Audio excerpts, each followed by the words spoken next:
Myco and the beginning of Ernie and Earl. The story of Ernie and Earl is an emotionally difficult one to recollect, mostly because I can't help but feel a bit culpable in some of their negative life trajectories.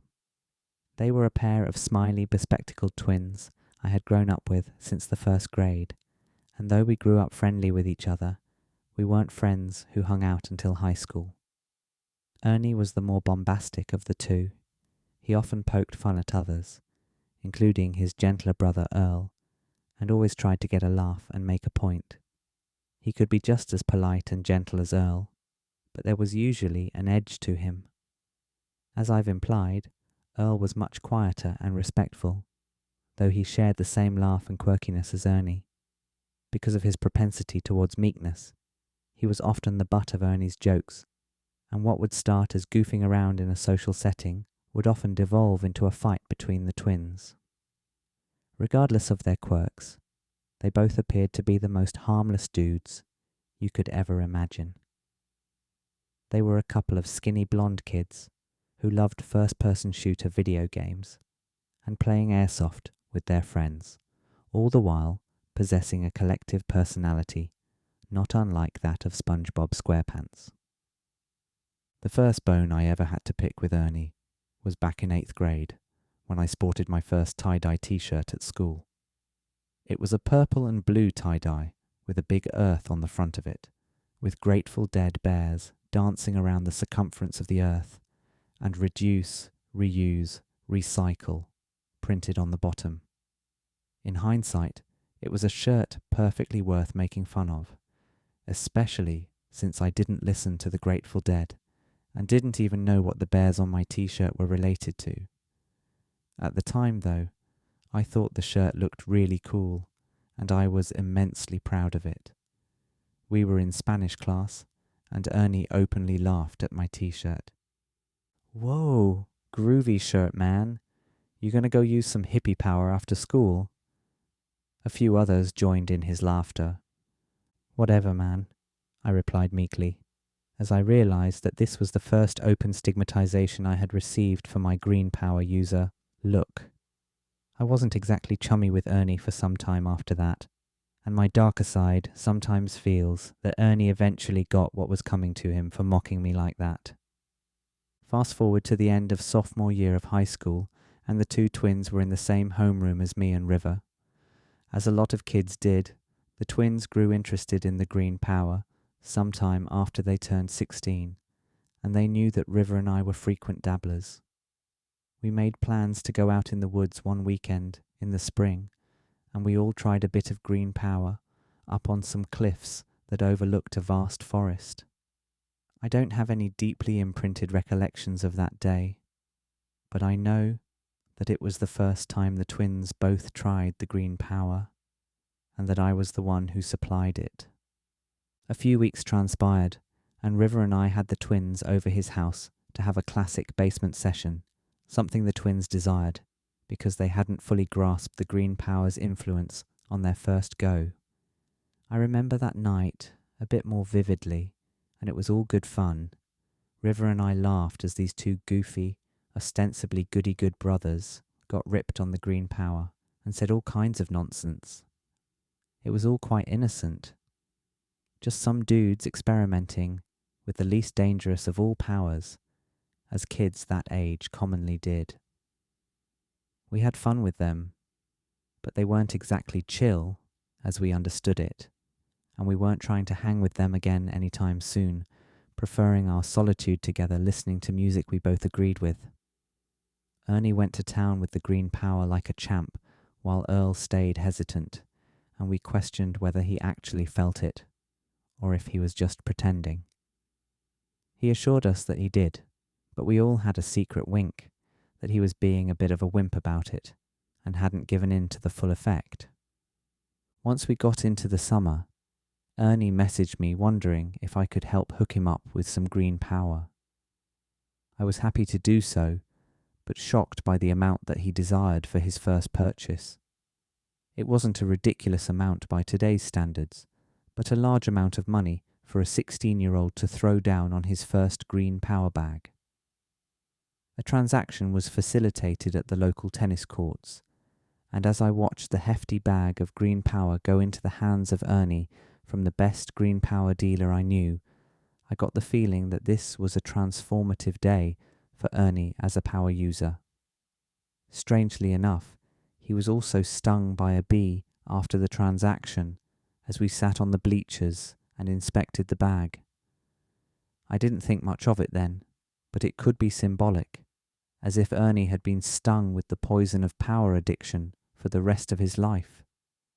This brings us to the morning in July, when I decided to take a small amount of Mycospawn after my dad left for work. I didn't really have any plans for the day, and was curious to see what my day would be like if I took a low-medium amount of Mycospawn and sat cross-legged in bed while the effects came on. My thoughts became scattered as I became unsure about whether the symbols on my drum set looked smaller than usual. Then I figured that my perception of the size of the symbols, or of anything for that matter, was largely subjective and more fluid than I assumed. Regardless of the truth of the matter, I grew anxious about what exactly I was doing. It was a summer day, and I was 16. Was I really going to spend it in my bedroom with the shades drawn, wondering about the actual size of my drum set relative to my current perception? I phoned up Ernie and asked if he and Earl wanted to meet up and go for a swim at the local swimming hole. I grew more and more anxious by the second about my lack of mobility, and felt like I needed some good old sober twin minds to curb my awkward Silecytes communion. Not much was becoming known that I didn't already know, but Silecytes still played games with my perceptions and made me uncertain as to the reality of where my day was going. Ernie agreed that he and Earl would meet up with me at Dunkin' Donuts downtown. On my walk to Dunkin' Donuts, a walk that was usually rather brief and commonplace, I felt like I was walking down that street for the first time. In reality, it was the street I had grown up on since I was 4. Not only that, but it was like I was seeing cars and houses for the first time, as if I were a character in a Sims video game and I had just made my debut to the outside world. The cars were extra shiny and looked cartoonish, which led me to question whether real people actually drove in them, or if they were just there to make it look like stuff was going on, like in the Truman Show film.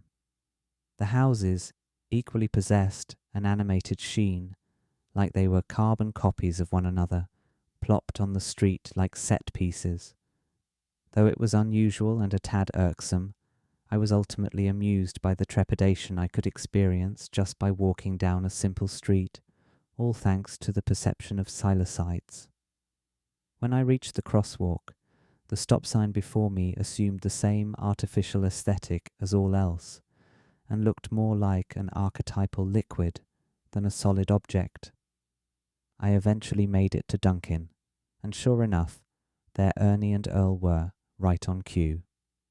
Cheerful and loud as they chatted cordially with the employees, they acted like they ran the place. "Hey Steverino, want a coffee?" Ernie was always generous, but I hadn't hopped on the coffee train at this point in my life yet. I politely declined, sat at a table, and waited for them to collect their beverages and join me. I had journeyed into the great unknown in a public place, but there wasn't anyone else in the building aside from us, and I felt like I was in a sound headspace.